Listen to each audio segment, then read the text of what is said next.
I've left the turnover battle off it. At some point, it might make its way back onto the segment each week. As of now, it's off the segment because I want to focus on different things because we know we need to get turnovers. Can we throw it on the screen? Let's do it. All right, keys to victory. Boone, talk to me here. Here we go. Number one.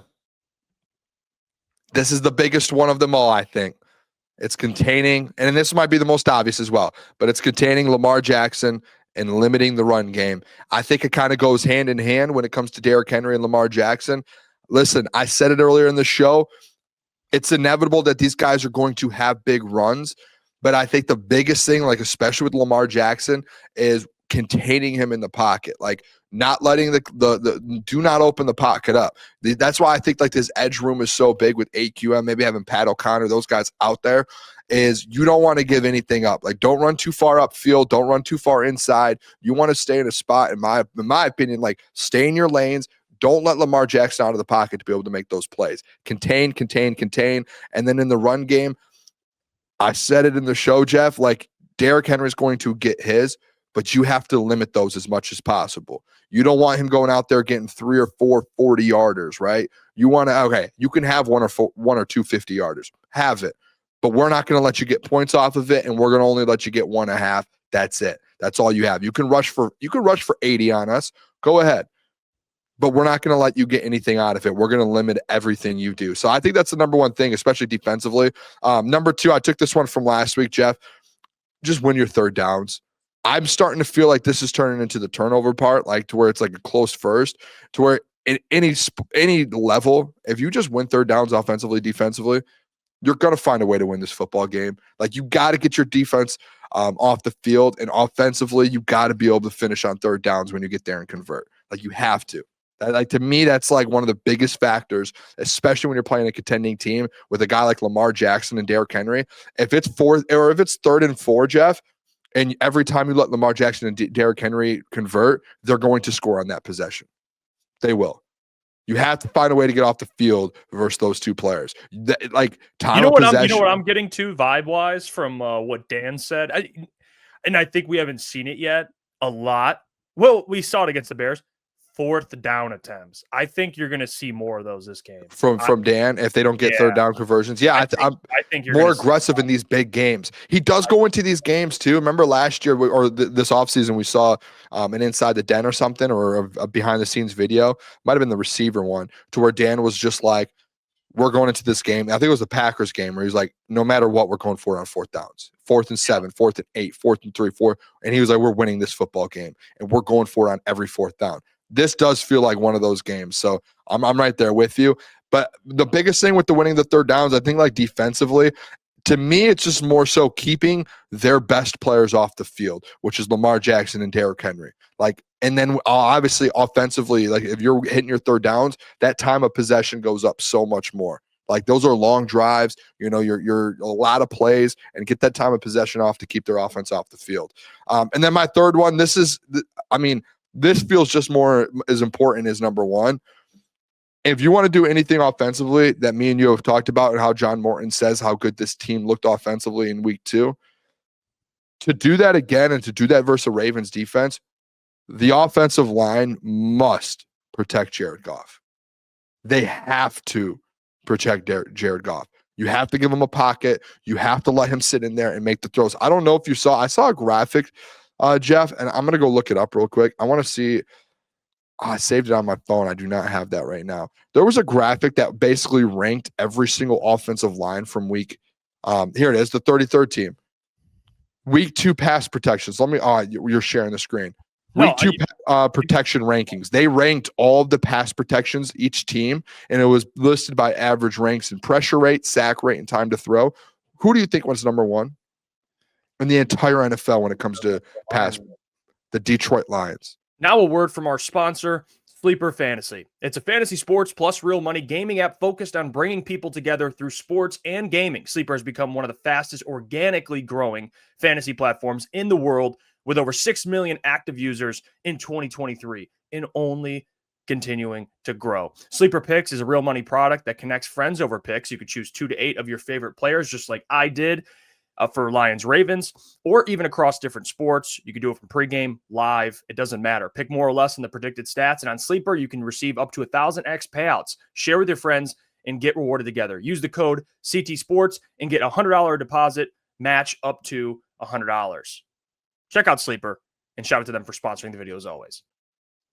They were number one, and they were one of 2 teams that did not allow a sack in week 2. So this offensive line was elite on Sunday. They protected Jared Goff. You have to put back-to-back weeks together. You have to give Jared Goff time to throw the ball. Let these routes develop. Remember what we said week 1, Jeff? How we were like, why did all these route concepts and all of these schemes, they look so bad? What's happening? You have guys running in the same spot. What did I tell you after that? I said, give it a week. Once Jared gets protection and this offense and they start running the ball, this offense is going to look normal again. That's it, dude. Like, you protect Jared Goff, he's going to find openings and guys are going to get open. And I think offensively, if you want to stay in this game, that's the number one key. Yeah, Lamar Jackson, the thing with him is he's shown over the last couple of years. I mean, he passed for 4,000. This is where Jalen Hurts versus Lamar Jackson, when you talk about these 2 quarterbacks that people criticize for not being as good of passers, Lamar has significantly improved as a passer. He's someone that can run. He plays like like in a video game. He's impossible to really cover, but his passing ability, he can beat you in the pocket. He did it against the Browns. And I know we had Kevin Ostreicher on from Lockdown Ravens, and he talks about against the Browns, they couldn't run the ball, and Lamar shredded the Browns defense in the pocket. He can do that. So the problem is you're containing him and you're trying to limit him, but he's more of a threat in the pocket, in my opinion, than Jalen Hurts is. Like, Jalen Hurts has never thrown for 4,000 passing yards. Lamar's done it. He threw for over 4,000 last year, over 40 passing TDs. You know, his second year in the league, he had he won MVP and he had 1,200 rushing yards and had, 30 something passing touchdowns, but he only threw for 3,000 passing yards. He's taken that next step, dude. He's playing at a different level. You know what I'm saying? So he's as dangerous as he is as a runner, he can destroy you in the pocket. I mean, that's where not only you have to be disciplined, you have to contain him, but guys on the back end have to be dialed in. Like DJ Reed and TA have to be dialed in, because a play breaks down. Here's the thing with Lamar. He's not a statue in the pocket.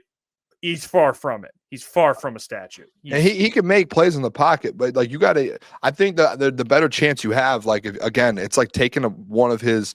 Someone in the press conference obviously brought it up, like in basketball, like taking the left hand away from a player that's left hand dominant, or right hand away from a right-handed player that's right hand dominant. Obviously, Lamar he could sit in the pocket and throw. Like he's got that in his game, and he also has a run game. But if you can take one of those away and you just split that in half essentially, and you go, hey, we're going to keep you in the pocket, we're going to force you to make those throws. He can make them. I think it gives you a better chance to win. It's like if you took his throwing away and just made him throw on the ground, and you're chasing him around all day and making him put pressure on him. You got to pick one of the two, and you got to be able to do it at a high level. And I think that's the big thing with containing Lamar. However Shep wants to contain him with his defense, but you can't let him cut you up on the ground and as well as in the air. If you do that, they're going to score 30 plus on you, and you're going to be in a battle, and you better hope your offense came to play. Do you see what I'm saying? So you have to find a way to contain one of those. Preferably containing him on the ground and keeping him in the pocket and trying to get at him and trying to force him into making bad throws. You have to, man. And he's a special player, and he can avoid sacks. Like he's and I know someone just said, let me see if I can pull this up. Kryptonic, Jared Goff's career sack rate is actually the same as Lamar's. Yeah, but there's context to that. Like Jared Goff over the last couple of years has had an elite offensive line. He's not in, but I get to Kryptonic's point though. Jared's not mobile, and he actually has the same career sack rate as Lamar. But there's no denying that when he faces pressure, Lamar is hard to get down. I mean, you can look at the numbers, but this is where the eye test comes into play. Like watch both of those quarterbacks and how elusive Lamar is at avoiding sacks. Even though the numbers might be similar, he's still damn near impossible to actually bring down. That's why, like Aiden, you're going to need Aiden to not only, then they're probably going to throw guys. This Ravens offensive line has not been that great. So to Kryptonic's point, you know what I mean? He's not, he doesn't, the offensive line's been shaky for the Ravens. It's been pretty shaky. I know the run game, they've been they did their thing in week 1, but you might have some opportunities with Lamar Jackson. If you have to end up bringing him down. The only thing you don't want to see, it's kind of like Josh Allen when they played him. Remember, they would get pressure on Josh and he would escape, and you're like, here we go. And then he, extends a play and throws like a 25-yard dart to Khalil Shakir. It's like, okay, this is where, you need guys not only to be disciplined, but it's hard. Lamar can extend plays, man. He's just an impossible guy to really cover. It's so hard. I mean, it's going to be difficult. And then third down is going to be important because, hey, what's going on there? It's Jeff Iafrate. Appreciate you for finishing the video. You can check out one of the videos here suggested or show support by commenting, liking, and subscribing. And buy your merchandise, officialctsports.com.